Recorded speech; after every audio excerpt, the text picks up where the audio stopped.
Hey everybody, thank you so much for stopping back by the channel and for joining me on part 4 of the series Are We Born Sinners? If you haven't watched parts 1 through 3, I'm gonna go ahead and put a suggestion to part 1 right here, which would lead you through all the rest. I would suggest that you go ahead and watch those first so that you can stay up to speed with what I've been discussing. Okay, so at the end of part 3, I left a question, which was the situation that happened to Adam and Eve as a result of what they did a punishment, or was it simply a consequence? Well, it seems pretty apparent based on the facts that we have analyzed, based on just what the scriptures say, that this situation happened as a result of them eating the tree. Their eyes became open. They became, like God, as God confirmed himself in Genesis 3:22. And they became, aware of the knowledge of good and evil. Now, of course, we see it appears that Jehovah got upset with them as a result of what was done, right? There was a curse, there was punishments given out after the thing happened. But as I stated in part 3, in my opinion, this has to do with duality. Knowing good and evil in an intimate way, being exposed to these things, seeing what it means to live and to die, understanding what love and hate is, and pain, all of these things that we wouldn't be able to experience or know if we were not in the situation that we are in. Okay? According to the way the scripture seems to be laid out in Genesis, or according to what most people believe, God would have wanted them to maintain this state of, complete good and bliss and, unaware of any type of evil. Okay. And if that is the case, that would be the only way that he would have allowed them to live forever. But this knowledge of good and evil, which actually gives us the opportunity to be able to choose what we want to do one way or the other, this is the thing that actually makes us what we call a free moral agent, choosing, the morals to see if we go to choose the ones that are more in line with the Creator, right? How would we be able to do that if we weren't exposed to these opposites? So it makes sense that this would have just simply been a consequence of what they had done. Remember the example that I gave about a parent telling their child not to drink the alcohol from the refrigerator, okay? If the child gets sick as a result of drinking the alcohol, is it because they didn't listen, or because the alcohol, the content of the alcohol, okay, would make them sick? Obviously, we know that it's because they didn't listen, but what didn't they listen to? To not drink the alcohol, correct? So it was not just simply defying the parent that would cause them to get sick. Okay, so this is the same type of situation that we're seeing here with Adam and Eve. And I know I keep hammering home that point, but I just want you to get that, because for so long we've been thinking of this the way that these religions have told us or explained these things to us. But if we're looking at Genesis, that's not what is being stated here in this scripture, in this, part of the Bible. Okay, so now think about this also. I mentioned this kind of vaguely in the last part when I said about this whole alcohol situation. We as the parent would know what alcohol is, right? It's not just a drink that's going to make you sick. It could make you sick if you get too much of it, or if you have it when you're not ready for it, when you're too young for it. But really, it's a drink that's designed for adults. It can make you relaxed. It can make you carefree. There's a lot of different reasons why people drink alcohol, and why people enjoy, in moderation, hopefully, the effects that it has on you. Okay. So there's more to the story.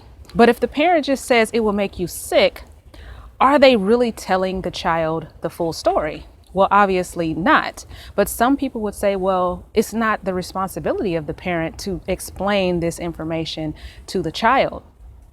Well, you might be correct when you're dealing with that example. But when it comes to this whole Adam and Eve story, okay, this is what I want to discuss with you today about that whole thing. We are supposed to believe that Jehovah cares about mankind, correct?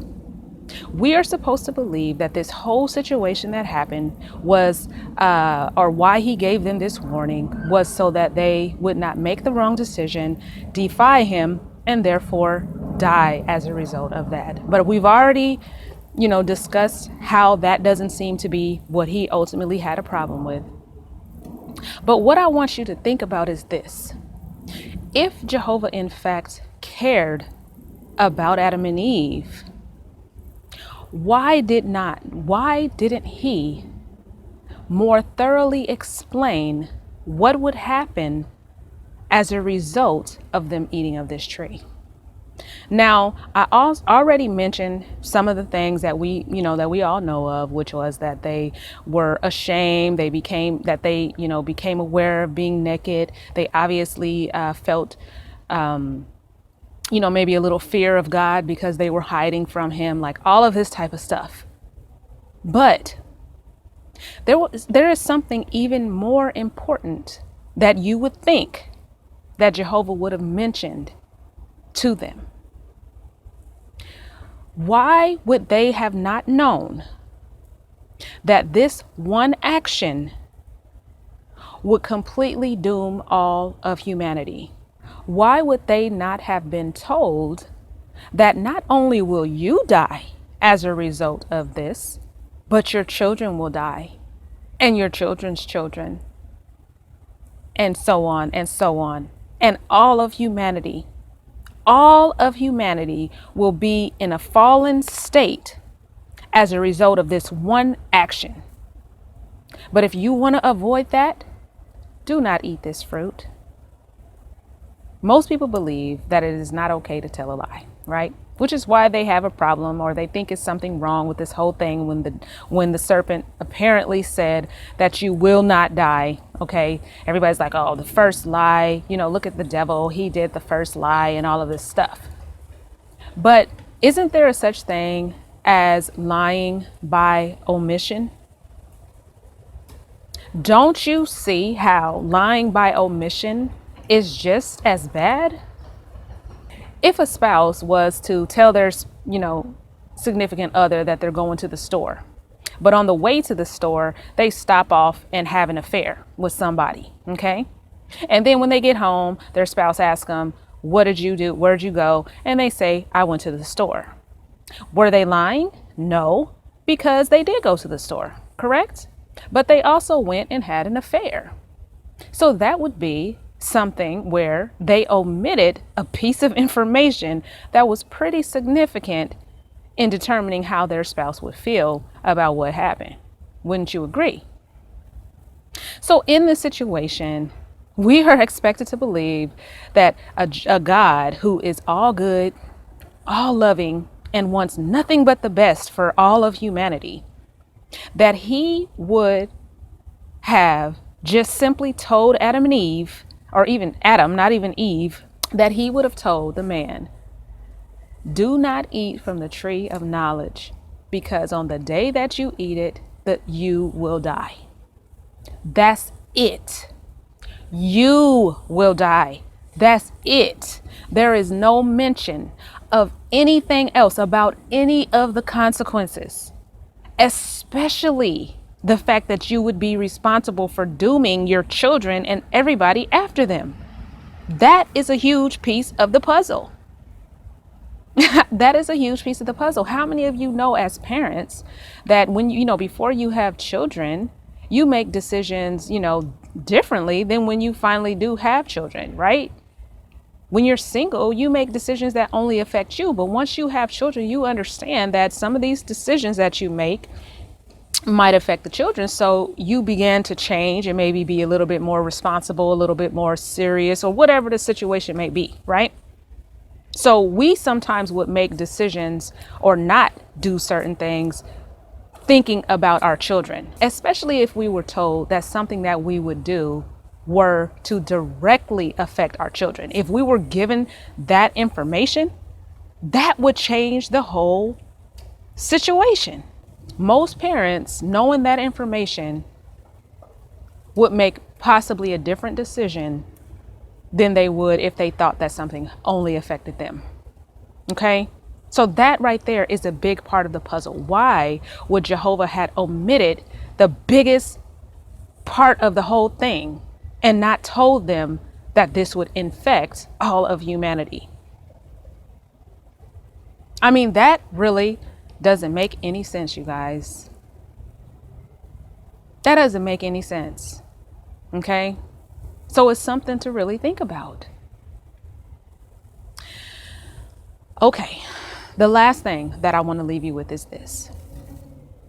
We also think that we are all free moral agents, meaning that we are in a position to choose, that we are given free will, and we are in a position and allowed to choose what is right and what is wrong, or choose what we will do between those two things. Was Adam and Eve really in that same position? Okay.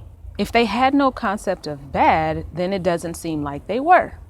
They were not in the same position as we are, who clearly knows and sees what good and bad is.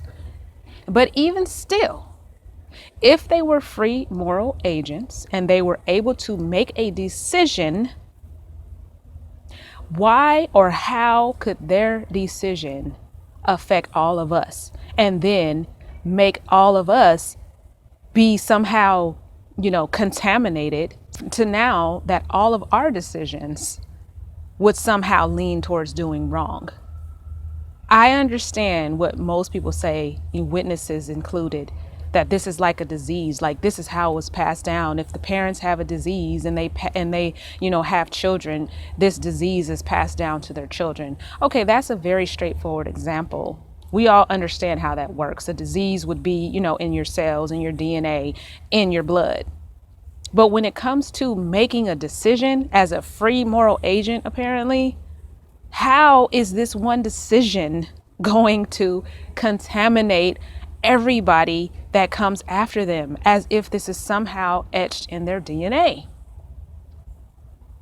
That doesn't make any sense. Now, I understand what people try to say to explain this. I've seen documentaries and different things about certain things showing up in the DNA when people kill people and when people rape people. They have certain markings in their DNA. Come on now. That is not the same thing. That they might have a mark in their DNA, but that doesn't mean that just because they did that, I'm going to now do that as their child. That doesn't mean that. I'm sorry. There's nothing anybody can say that can convince me of that. There's too many things in this story that just does not add up. So this is why I'm questioning that. How is it that we, as all of humanity, supposedly as Adam and Eve's children, supposedly, how is it that we became infected with sin as a result of a decision that two grown people with free will made? How is that even possible? And that's what I want to leave you with today, to think about that, you guys. So I will see you on part 5 as we go in to discuss